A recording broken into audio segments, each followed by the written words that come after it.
las experiencias nuevas en el Evangelio tienen un costo. Cualquier persona que se proponga crecer espiritualmente pasará por diferentes experiencias y casi en todas tendrá el reto de vencer los obstáculos que se pongan en el camino. A veces queremos que dichas experiencias sean como nosotros deseamos, por lo regular, pero por lo regular no es así. Las experiencias son de acuerdo al área espiritual en que necesitamos crecer y eso lo decide Dios. O sea, lo que quiero decir es que las experiencias espirituales no son del antojo de nadie. Sin embargo, al final de cada periodo de búsqueda tenemos un último obstáculo que cruzar, que suele ser el más duro, pero detrás de él se encuentra una maravillosa sorpresa.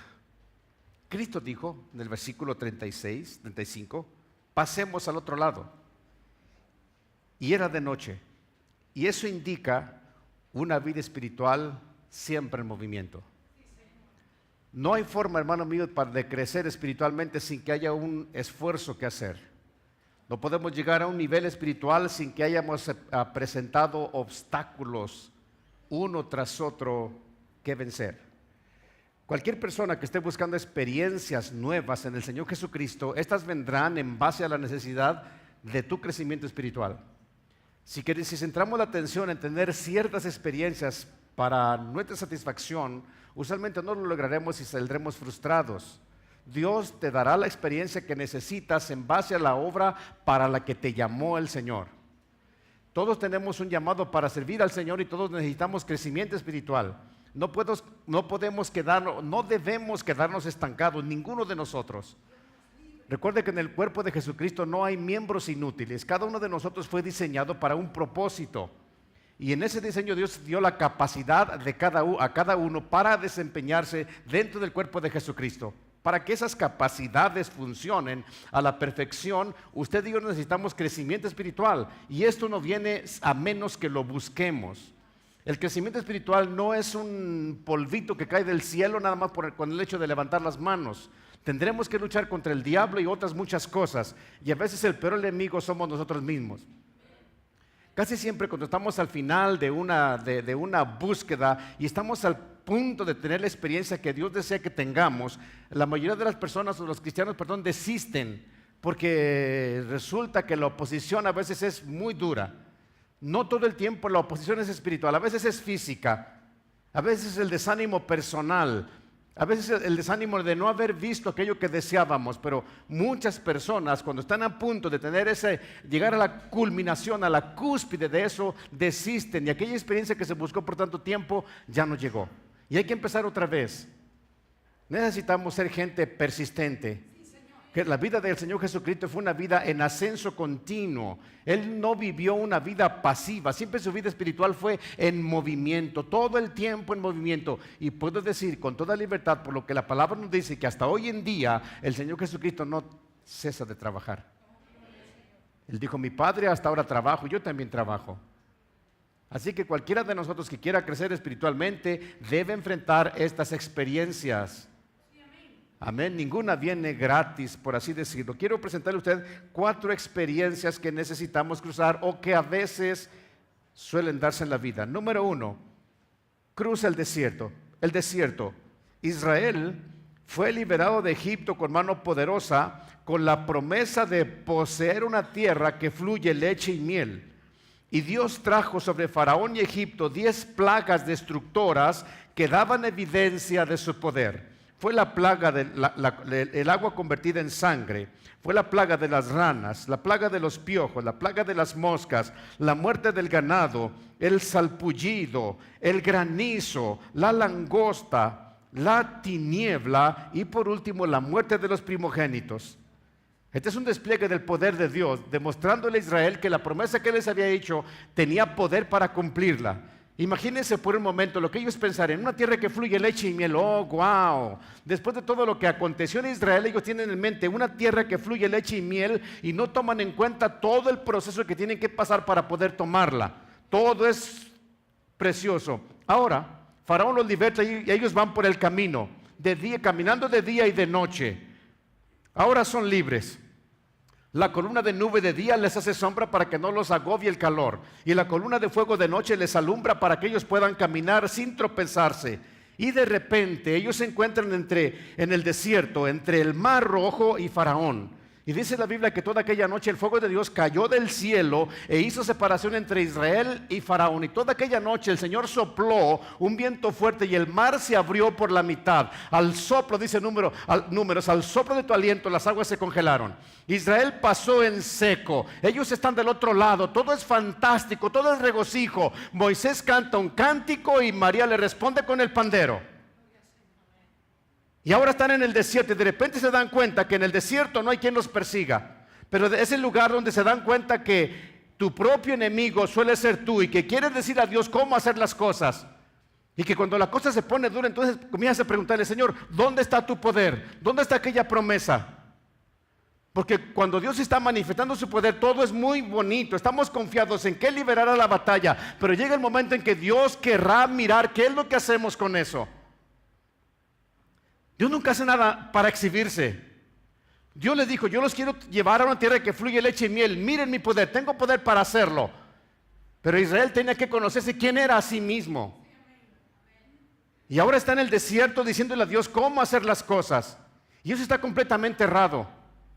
Recuerden, no fue Israel el que quiso entrar en el desierto, fue Dios quien lo metió en el desierto. Si miramos el mapa, Dios pudo haber tomado una ruta muy sencilla para introducirlos, pero Él dijo, cuando vean las guerras se desanimarán. Y luego encontramos que Dios lo llevó por el desierto para probarle cuál era el estado de su corazón. Pero ellos nunca pensaron eso, nunca se dieron cuenta de todo lo que tenían en su corazón, que atesoraron durante esos 400 años que estuvieron cautivos. Había mucha rabia, muchas ganas de desobedecer. Ellos quieren desobedecer a Faraón, pero no podían hacerlo. Él tenía un látigo duro, el cual los hacía obedecer. Ahora Dios es blandito y ellos quieren decir a Dios cómo hacer las cosas. Y eso está errado. Cuando Dios permita, Dios te lleve al desierto, a menos que haga las cosas como Él dice, tú no cruzarás el desierto, como esta generación no cruzó. Aleluya. ¿Qué es lo que sobreviene en el desierto? Primero tenemos la sed. Ellos se quejaron porque no había agua. ¿Para qué nos trajeron este desierto? Para que muramos de sed. Y luego hubo unas aguas en Mara que estaban amargas, no eran potables. Y luego Dios le dijo a Moisés, allá ese árbol, córtalo y échalo adentro de las aguas y las aguas sanarán. Sanaron, ellos están contentos. Después les vuelve a dar sed y piden agua. Y Dios le dice a Moisés, háblale a la peña. Y Moisés comete el error de enojarse con el pueblo judío. Y en lugar de hablarle a la peña, la golpea. Y de la peña brotaron aguas. Gusto concedido. Amén. Y luego sobrevino el desánimo. De acuerdo a Números capítulo 14, verso 2, verso 22 y verso 23, Dios envió a 12 espías, Moisés envió a 12 espías a que reconocieran la tierra. Cuando ellos fueron a reconocer la tierra, tomaron una fruta grandota, la trajeron en un palo y llegaron y dijeron, ciertamente la tierra es buena y sí fluye leche y miel, pero hay unos gigantes grandotes y nosotros parecíamos langotas delante de ellos. Y la Biblia dice que el pueblo se desanimó y lloró toda aquella noche. Y aquella noche se lamentaron y dijeron, ¿para qué? Mejor hubiéramos muerto en Egipto, mejor hubiéramos muerto en este desierto. Y Josué y Caleb tenían una mentalidad distinta. Ellos decían, la tierra es buena, los vamos a comer como pan, vayamos, paseamos la tierra. Pero el asunto terrible es que Dios se enojó con ellos y Dios dictaminó que habían de morir toda aquella generación en el desierto. Todos los que vieron mi poder y vieron mi gloria no entrarán. Ellos quisieron morir en Egipto, no los voy a regresar allá, pero también pidieron morir en el desierto, morirán aquí. Y allí murieron. Porque en el desierto sobreviene la sed, sobreviene el desánimo, porque hay pruebas en las que pasamos que parecen que nunca van a pasar. A veces nos desesperamos y no nos damos cuenta que Dios mismo quiso que estuviésemos ahí. Es para nuestro bien. Aleluya. Y luego sobrevino la rebelión. En el Salmo 78:40 dice que se rebelaron en el desierto, lo enojaron en el yermo, en el desierto. Ellos estaban completamente rebeldes en contra de Dios, al punto que dice el Salmo 78 que hicieron enojar su Santo Espíritu. El Espíritu de Dios es tan tierno, tan paciente, Él es así tan precioso. pero no quisiéramos verlo enojado. Dios dijo que se hicieran todas las cosas y la Biblia dice que el Espíritu de Dios lo hizo. Amén. En el desierto sobrevienen los deseos. Dijo en Números capítulo 21, verso 5, tenemos fastidio de este pan tan liviano. Y dice la palabra que les dieron a comer pan de nobles. Pan, en el Números capítulo 21, versículo 5, pan, comida que ellos ni sus padres habían conocido. Pan de noble, dice la Biblia, les dieron a comer. Terrible. El pie no se les hinchó, la ropa no se envejeció, nunca se enfermaron porque la dieta era completamente saludable. Ellos tenían fortaleza para caminar de día y de noche, porque Dios los estaba alimentando con pan del cielo. Eso es fantástico, pero ellos no entendieron eso. Querían comer carne, porque en el desierto sobrevienen los deseos. Me acuerdo de aquellos días y solemos de repente decir, creo que me iba mejor cuando no era cristiano. Hermano mío, eso es una abominación, esa es una blasfemia. No nos iba mejor antes que fuésemos cristianos. Estábamos camino al infierno y no había quien nos rescatara. Aleluya. Pero los deseos son así tan fuertes en el tiempo de la prueba. En el desierto sobreviene la guerra. Se levanta el primer hombre, el primer rey contra el que hay que luchar es contra el ejército de Amalek. Esta es su primera experiencia. Tenemos a un ejército desorganizado y mal armado bajo el mando de Josué, un hombre bravo. La diferencia la hizo es que Moisés se subió a la cumbre del monte y empezó a levantar las manos y a clamar por Israel. La Biblia dice que Moisés se cansó. Cuando él bajaba las manos, Amalek aporreaba a Israel. Cuando Moisés levantaba las manos, Israel aporreaba a Amalek, hasta que tomaron la decisión de sentarlo en una piedra, y Ur y Aarón le levantaron las manos, y así Josué ganó la batalla. Quedó establecido que no era por la habilidad de Israel, sino por el poder de Dios. Pero en el mismo desierto en el que Dios te meta, sobrevendrá la guerra espiritual, y si te mantienes firme, vencerás. Aleluya. Pero así es, no lo podemos cambiar. Y finalmente sobreviene la muerte. La muerte depende del gusto de cada quien. Ellos pidieron la muerte y la muerte les sobrevino. En Números capítulo 3, 32, versículo 13 dice la Biblia que la ira de Jehová se encendió y dijo, ninguno de los que vieron mis maravillas en Egipto entrará a la tierra que yo les prometí. Todos morirán en el desierto. Amén. Solo dos hombres que fueron distintos. Josué y Caleb, ellos pensaban de forma distinta y vivieron lo suficiente para entrar a la tierra prometida y vivir en ella y disfrutarla. El resto de los que no, quedaron tendidos en el desierto. Ahora no piense que las cosas fueron tan sencillas. Tenemos a un pueblo que sale de la esclavitud y de repente lo encontramos en el desierto viviendo una prueba que nunca esperó vivir. Tienen a sus mujeres y a sus niños, a sus jovencitas, y empiezan a pensar en el futuro de ellos. Empiezan a pensar, estábamos mejor en Egipto, aquí tenemos hambre, tenemos sed. De repente vino la plaga de las serpientes y un montón de cosas. Ellos piensan en el futuro de sus hijos y no se dan cuenta que lo que está sucediendo es que Dios está haciendo a sus hijos más fuertes que ellos mismos. Amén. Porque sus hijos miraron la muerte de sus padres. Qué grande lección. Todas las naciones que Israel expulsó de su territorio eran naciones paganas, las cuales la maldad de ellas había subido hasta el cielo. Dios le dijo a Abraham, te voy a meter a Egipto porque la maldad de estas naciones todavía no llega a mi presencia. Cuando esa maldad llegó hasta el cielo, Dios sacó a Israel para juzgar a esas naciones y no podía hacerlo con un pueblo rebelde. No era justo, eso no es justicia de Dios. Pero cuando ellos murieron en el desierto, la generación nueva, cuando estaban en las orillas del mar, del río Jordán, cerca de tomar Jericó, ellos tenían una mentalidad de conquista. ¿Por qué? Porque ya habían vencido en el desierto. Así que no importa cuál sea la prueba que estés viviendo, aguanta. Deuteronomio 8:2 dice, y te acordarás de todo el camino por donde te ha traído Jehová tu Dios estos 40 años en el desierto, para afligirte, para probarte, para saber lo que había en tu corazón, si habíais de guardar o no sus mandamientos. Quedó establecido, no los iban a guardar. Te afligió, verso 3, y te hizo tener hambre, y te sustentó con maná, comida que no conocías tú ni tus padres la habían conocido, para hacerte saber que no solo de pan vivirá el hombre, mas de todo lo que sale de la boca de Jehová vivirá el hombre. Qué interesante es esto. Tal vez Dios desde su reino decía, y el maná caía, para que el hombre entienda que no solo de pan vivirá el hombre, sino de lo que sale de la boca de Dios. Es que solamente basta una palabra de Dios para darte las fuerzas que necesitas. ¿Cómo es que Moisés aguantó 40 días y 40 noches en delante de Dios, sin comer ni beber? ¿Cómo es que descendió para abajo con fuerzas? ¿Y cómo es que tuvo fuerzas para regresar tan rápido, tal vez hasta la cumbre, y aguantar otros 40 días igual? Solo basta que Dios diga una palabra y Él te sostendrá. No le temas al desierto. Date cuenta, si entras al desierto por tu pecado, paga la factura.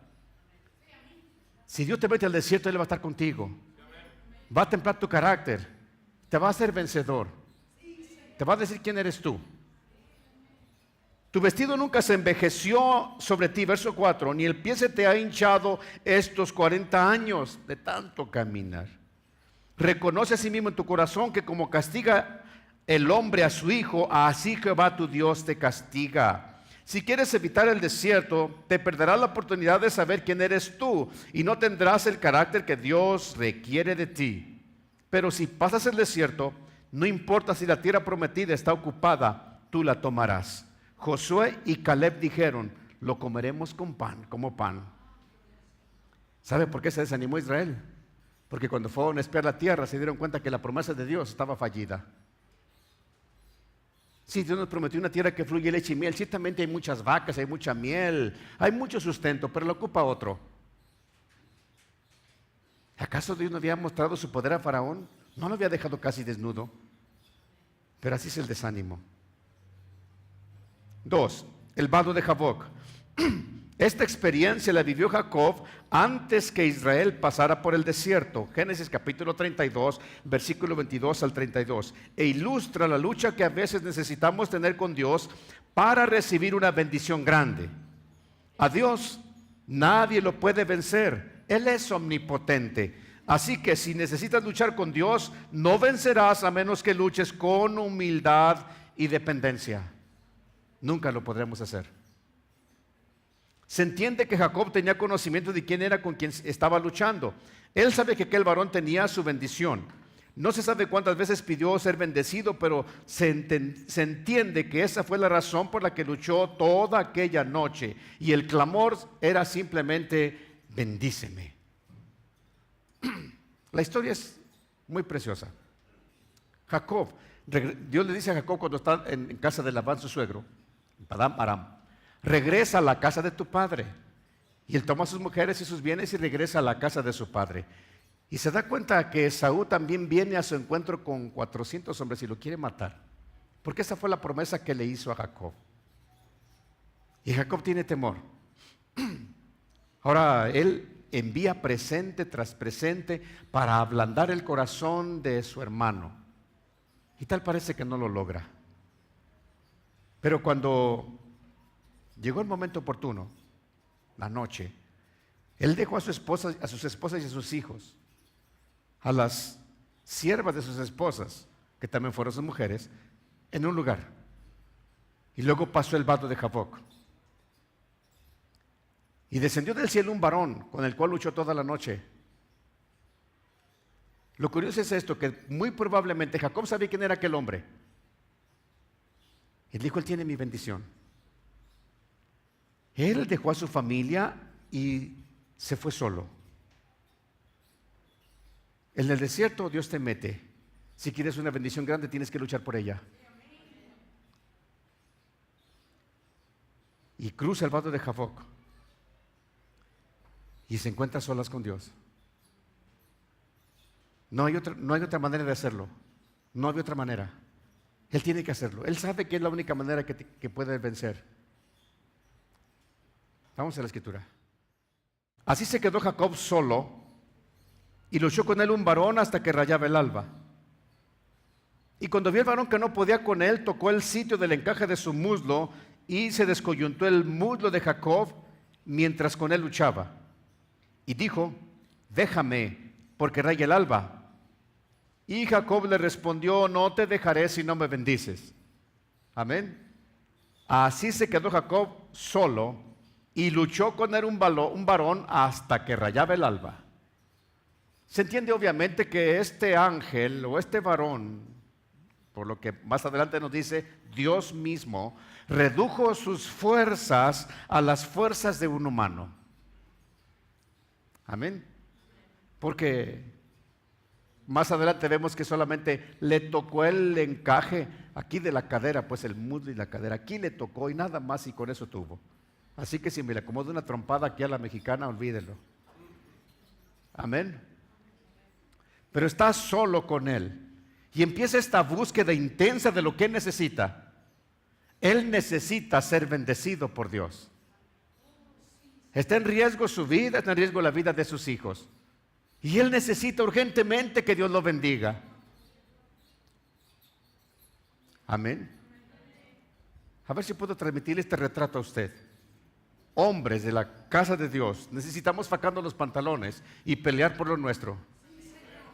Necesitamos pararnos firmes y defender nuestro hogar, a nuestra familia. Es lo que está haciendo él. Jacob no se da cuenta de lo que está haciendo, exactamente. Yo creo que no se da cuenta exactamente de lo que está haciendo. Tal vez él tenía la lección de su abuelo y de su padre, la promesa de que en Abraham serían benditas todas las familias de la tierra. No sabemos hasta cuánto conocimiento tenía Jacob de lo que él estaba logrando con esta bendición. Pero él luchó toda la noche hasta que rayaba el alba. Eso nos indica que el varón de Dios tenía un tiempo limitado. Tal vez Dios mismo le dijo, o Dios mismo, si era Dios mismo, hasta el alba te doy la oportunidad de vencerme. Y él dijo, déjame porque raye el alba, o sea, mi tiempo se ha terminado. No te dejaré si no me bendices. Dios sabía cuál era la condición de ese hombre. Él sabía que si no lo bendecía en ese momento, él no lo soltaría. Se había acabado el tiempo y aquel hombre necesitaba ser grandemente bendecido. Y el asunto es que el varón le dijo, ¿cuál es tu nombre? Mi nombre es Jacob. Dijo, no se llamará más tu nombre Jacob, sino Israel, porque has luchado con Dios y los hombres y has vencido. Ahora, ¿Jacob pensaría en esto o no? Jacob está teniendo una bendición que está heredándola a su familia. Gracias a que Jacob fue retado hasta el límite de sus fuerzas y Dios lo bendijo, es que su hijo Judá no murió y de Judá nació Jesucristo y Cristo está en nuestro corazón. Él peleó una bendición grande. No podemos darnos por vencidos. Él sabe lo que necesita, él sabe lo que desea. A plenitud no lo sé, pero la bendición que este hombre recibió fue una bendición de vida. De vida. Él vivió su familia. Y cuántos millones de personas tenemos hoy vida eterna gracias a que este hombre luchó toda la noche. Si quieres una bendición grande, tienes que buscarla. Si quieres que te bendigan grandemente, Dios te va a llevar hasta el límite de tus fuerzas, a ver hasta dónde alcanza tu fe. Aleluya. Y ahí tenemos la victoria tremenda. 26, dijo, déjame porque raya el alba. Y Jacob le respondió, no te dejaré si no me bendices. El varón le dijo, ¿cuál es tu nombre? Y él respondió, Jacob. Jacob significa un suplantador. Ese nombre él no lo escogió, se lo puso a su padre. Aleluya. Mal nombre. Y él agarró fama porque dicen que suplantó a su hermano. Pero la Biblia nos da otra explicación también. La Biblia dice que Esaú menospreció la primogenitura y que se la vendió a su hermano por un plato de lentejas. Y encontramos en el Génesis la negociación, y es verdad. Esaú venía cansado del campo y Jacob hizo un guiso de lentejas rojo, aleluya. Y le dijo, dame de la lenteja. Dijo, no, véndeme tu primogenitura. ¿Para qué me ha de servir a mí? ¡Pum! Por un plato de lentejas. Después la Biblia dice que él procuró con lágrimas la bendición y no la alcanzó. Él no fue despojado, él no fue robado. Como buen judío hizo un buen negocio. Jacob. Aleluya. Y le compró la primogenitura, pero nunca lo suplantó. No se la robó. Sí, encontramos que su madre le dijo, mira, mijo, ve con tu papá porque ya está muy viejo, para que te bendiga. Mamá me va a descubrir. No, yo me encargo de eso, y si te maldice, que su maldición venga sobre mí. Ah, bueno, pues si es así la cosa. Aleluya. Pero ¿sabe qué? Para cuando Jacob fue bendecido por su padre Isaac, Esaú ya le había vendido la primogenitura. Así que haga lo que haga Esaú, la bendición de su padre no le pertenece. Él la vendió por un plato de lentejas. Así que, pero como quiera que sea, la mala fama del nombre la cargaba con él. Mi nombre es Jacob. Y Dios le dijo: no se dirá más tu nombre Jacob, sino Israel, príncipe de Jehová. Y hasta hoy en día Israel es la niña de los ojos de Dios, el primogénito del Señor. Aleluya. Hasta hoy en día. Verso 29. Entonces Jacob le preguntó y le dijo: declárame ahora tu nombre, pues ya que me has preguntado por el mío. Y el varón respondió: ¿por qué me preguntas por mi nombre? Y lo bendijo allí, hermano mío, en Peniel. Y llamó Jacob el nombre de aquel lugar Peniel, porque dijo: vi a Dios cara a cara y fue librada mi alma. Note bien, ¿dónde lo bendijo el Señor? En Peniel, al otro lado de Jaboc. No está la esposa, no están los hijos, no hay quien te ayude, no está el consejo del pastor, no está el consejo de ningún hermano. Eres tú solo. O te sientes solo porque eres cobarde y le echas la culpa que el pastor no te visita y que no te habla y que no se preocupa por ti, que nadie te pela, o te aguantas delante de Dios y tienes tu bendición. Amén. Estoy hablando de la gente madura esta noche, ¿verdad? Sí. Amén. ¿La bendición de Dios es más poderosa que la del pastor? Oh, claro que sí. Ahí en Peniel, qué interesante, vi a Dios cara a cara, fue librada mi alma. Ya no le tengo temor a mi hermano, ya no soy un suplantador, ya no me siento mal por ser señalado como el suplantador. Ya mi nombre pasó, ahora soy un príncipe de Dios. Todas las cosas son nuevas para mí. Peniel significa es el lugar del clamor, es el lugar de la lucha, es el lugar de la perseverancia, es el lugar del ayuno, es el lugar de la prueba. Llámalo como quieras. Peniel es para hombres y mujeres de Dios. Amén.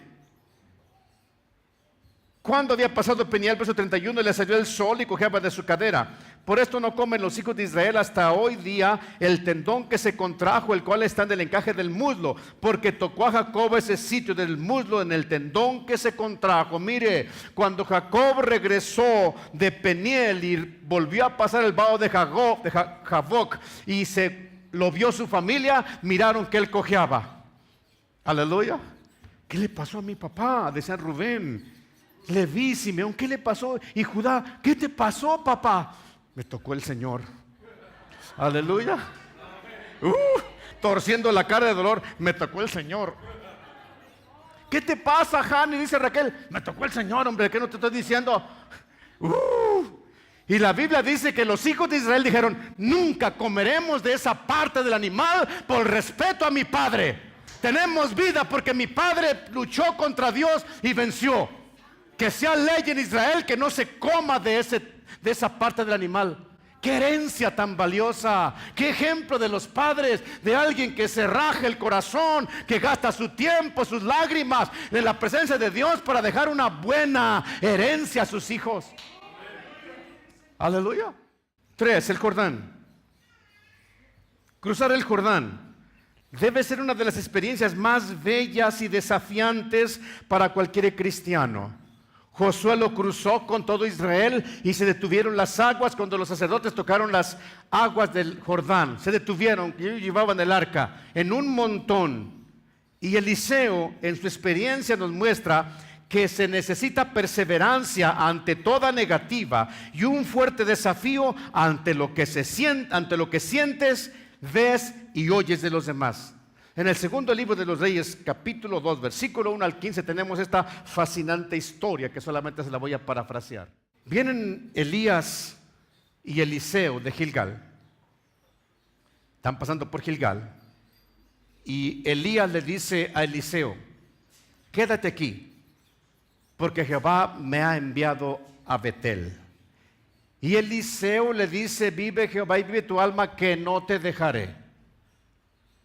Y los profetas de ese lugar le decían, ¿sabes que hoy el Señor te quitará a tu amo de sobre de ti? Sí, yo lo sé, cállense.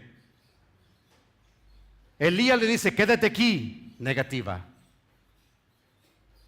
Eliseo mira que ahí están los profetas y le dicen, oye, te vas a quedar solo.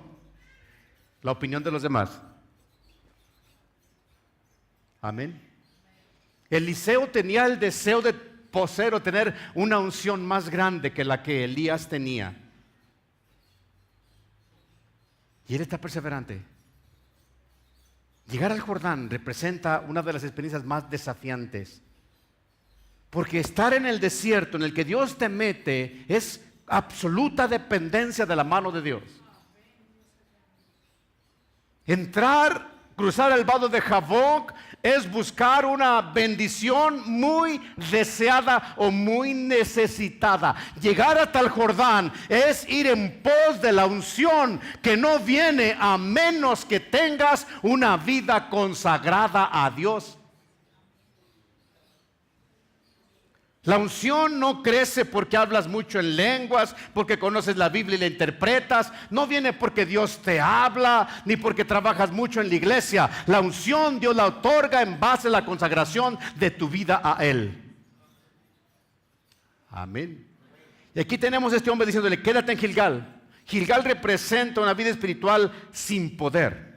Eso ocurre generalmente cuando uno recién se convierte. Todo corre bajo la responsabilidad de Dios. Él tiene cuidado de ti. Casi no hay lucha contra el diablo. Todo es fantástico, todo es glorioso. Llegamos a la casa de Dios y alabamos con todos los demás. Bien bonito. No hay luchas que perseguir, pero significa una vida espiritual sin poder. Una vida cómoda. Y él le dice, quédate aquí, Eliseo. Y él dice, no. Te voy a seguir hasta el último. Amén. Quédate aquí porque Jehová me ha enviado a Betel. Betel es el lugar de las grandes decisiones. Es el lugar donde puedes rendirte y someterte a Dios. Es un lugar donde tus propios deseos mueren. Benny Hinn dice esto. El lugar de las grandes decisiones. Es un lugar donde puedes someterte a Dios y donde tus propios deseos tienen que morir. No hay otra forma. Estamos hablando de ir en pos de la unción que necesitamos para servir a Dios. Rumbo al Jordán para poder cruzarlo. Hay un montón de experiencias que pasar.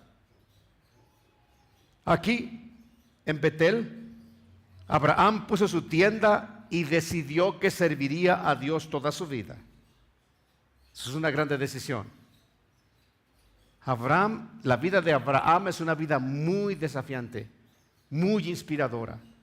Él salió de Ur de los Caldeos siendo un hombre idólatra con lo que tenía a una tierra que no conocía. Salió sin saber a dónde iba, obedeciendo a la voz de Dios.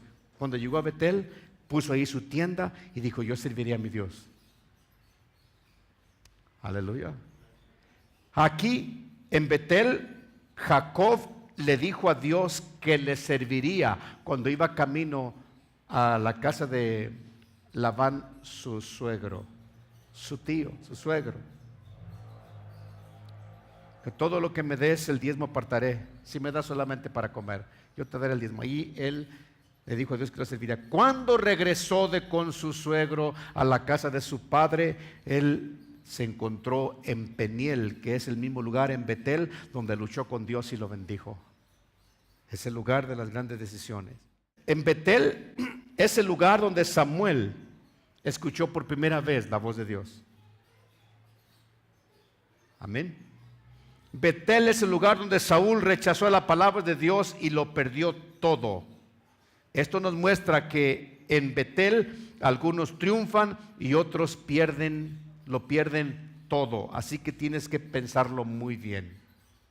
Si quieres la gran unción de Dios, no te puedes quedar en Gilgal, porque es una vida espiritual sin poder. Tienes que ir hasta Betel, y en Betel tienes que tomar la decisión de que tus deseos ya no existen, sino los de Dios.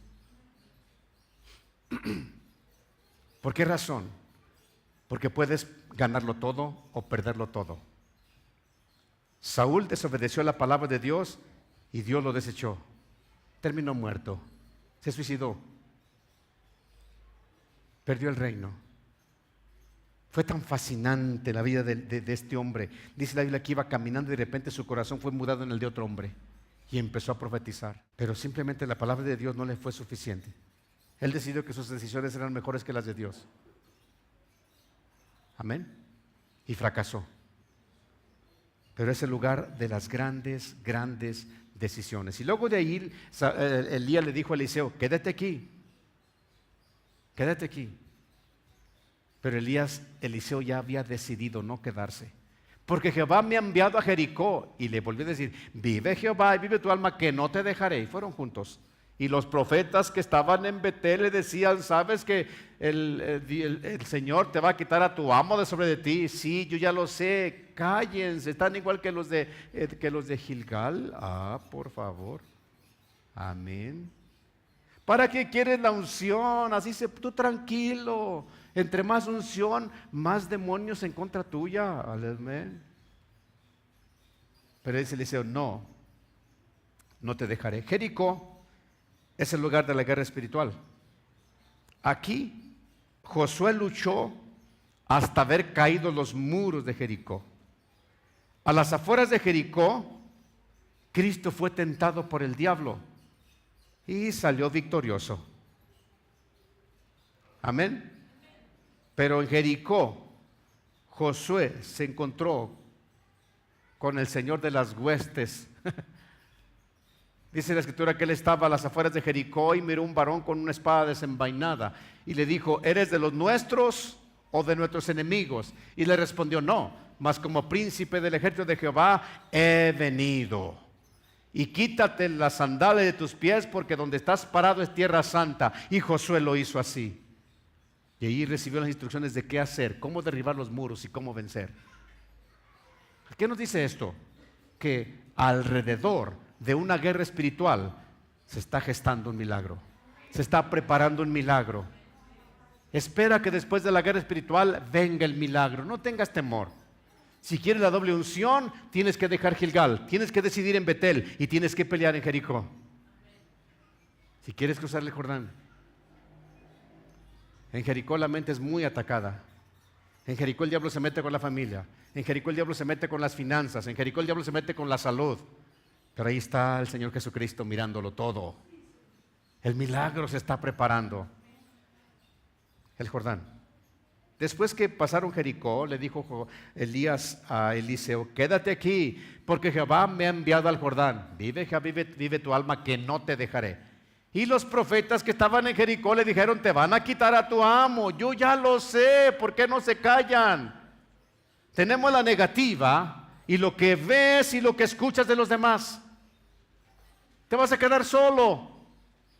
Ya se va. ¿Y ahora? ¿Se da cuenta?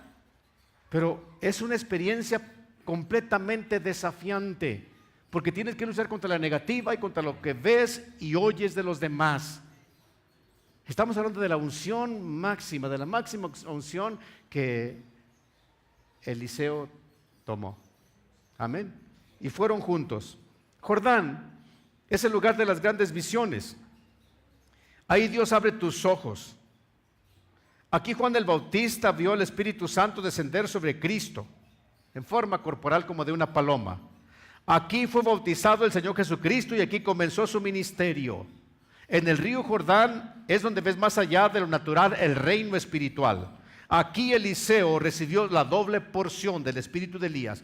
Versículo 8 al 13 del segundo capítulo del segundo libro de los Reyes. Dice la Escritura que cuando llegaron al Jordán, Elías tomó su manto y lo dobló y golpeó las aguas. ¡Pah! Y se abrieron las aguas. Imagínese Eliseo. Antes de llegar al Jordán le dijo, ¿qué quieres que haga por ti? Quiero que me des una doble porción de tu espíritu. Y Elías le dijo, dura cosa has pedido. Si me vieres cuando fuera arrebatado de ti, te será así, si no, no. Y de ahí en adelante Eliseo no le quitó los ojos a Elías. Se agachaba Elías y él así. Donde quiera que iba Elías, Eliseo le iba mirando. Eso significa una vida consagrada. No puedes perder de vista a Dios. Porque la unción no vendrá a menos que seas una persona consagrada a Dios. Aleluya. Dios no deposita su unción sobre personas pecadoras. No pone la unción en gente sin visión. No pone la unción en gente sin servicio. Consagración. Y Él va siguiéndolo a todo momento. Y llega al Jordán, toma el manto y golpea las aguas y cruzaron. Y luego un torbellino se llevó a Elías en un caballo de fuego al cielo. Y la Biblia dice que Eliseo dijo: Padre mío, carro de Israel y su gente de a caballo. Y el manto de Elías cayó al piso.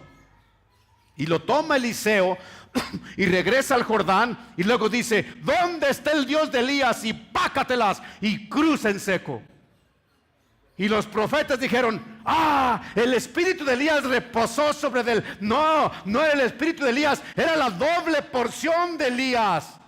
Y si miramos el ministerio de Eliseo y el de Elías, no hay comparación. Elías es un tremendo hombre, no tiene comparación con ningún otro profeta, pero en su ministerio, mire el ministerio de Eliseo, qué unción tan poderosa. Aleluya. Si quieres cruzar el Jordán y tener la doble unción, necesitas desafiarte a ti mismo y enfrentar todo lo que venga, porque si no, la unción no vendrá para ti. La unción no se encuentra de este lado del Jordán, es al otro lado del Jordán. El desierto, Dios te mete. Jaboc, tú lo brincas. El Jordán, tienes que conquistarlo. No hay más. 4, el mar de Galilea. Ya Dios trató contigo en el desierto. Ya tienes tu bendición, el favor de Dios. Ya tienes la unción del Espíritu Santo. Ahora cruza el mar de Galilea. Encontramos que el Señor Jesucristo, cuando era de noche, les dijo a los discípulos: vayamos al otro lado. Era de noche, se encrespó el mar y el viento estaba furioso, y luego él estaba durmiendo tranquilamente. Los hermanos sienten que se mueren y le dicen: Señor, ¿no tienes miedo que perecemos? Y él reprendió el viento, reprendió al mar, y se hizo bonanza, y enseguida llegaron al otro lado. Y los estaba esperando el endemoniado gadareno. Amén. Dios trató contigo en el desierto. Ya pasaste el vado de Jaboc, ya tienes tu bendición. Aleluya. Ya conquistaste el Jordán, ahora tienes la unción. Ahora tienes que cruzar el mar de Galilea, porque los necesitados te esperan. Amén. Ahora tienes mucho que dar. Ya sabes cómo tratar con las personas, ya sabes cómo aconsejarlas, ya sabes cómo Dios trata contigo. Ya sabes cómo se logra la bendición de Dios, ya sabes cómo se logra la unción. Ahora tienes mucho para dar. Tienes que cruzar el mar de Galilea. No se reciben los favores de Dios para quedarnos con ellos sin hacer nada. Absolutamente no. Esas cosas vienen para que cumplamos el ministerio al que nos fue encomendado por el Señor Jesucristo. Cristo llegó al otro lado del mar de Galilea y estaba el endemoniado gadareno, y Él lo liberó, y después lo encontraron sentado, vestido y en su juicio cabal. Qué interesante es esto. Pero necesitamos cruzar. Concluyo con esto. Cruzas el desierto y tienes una mente de conquista. ¿Estás listo para conquistar? Dios ya trató contigo. Pasas el vado de Jaboc y en Peniel Dios te bendice. Cruzas el Jordán y tienes la doble unción. Cruzas el mar de Galilea y los necesitados te esperan. Quiero concluir con Isaías capítulo 43, verso 1 al 5. Ahora así dice Jehová, creador tuyo, oh Jacob, y formador tuyo, oh Israel. No temas, porque yo te redimí, te puse nombre, mío eres tú. Cuando pases por las aguas, yo estaré contigo, y si por los ríos, no te anegarán. Cuando pases por el fuego, no te quemarás, ni la llama arderá en ti. Porque yo, Jehová, Dios tuyo, el Santo de Israel, soy tu Salvador. A Egipto he dado por tu rescate, y a Etiopía y a Seba por ti. Porque a mis ojos fuiste de gran estima, fuiste honorable y yo te amé. Daré pues hombres por ti y naciones por tu vida. No temas, porque yo estoy contigo. Del oriente traeré tu generación y del occidente te recogeré. Diré al norte, da acá, y al sur, no detengas. Trae de lejos mis hijos y mis hijas, de los confines de la tierra, todos los llamados de mi nombre, para gloria mía los he creado, los formé y los hice. Dale un aplauso al Señor Dios, nuestro poderoso, al Dios todopoderoso, al Señor nuestro.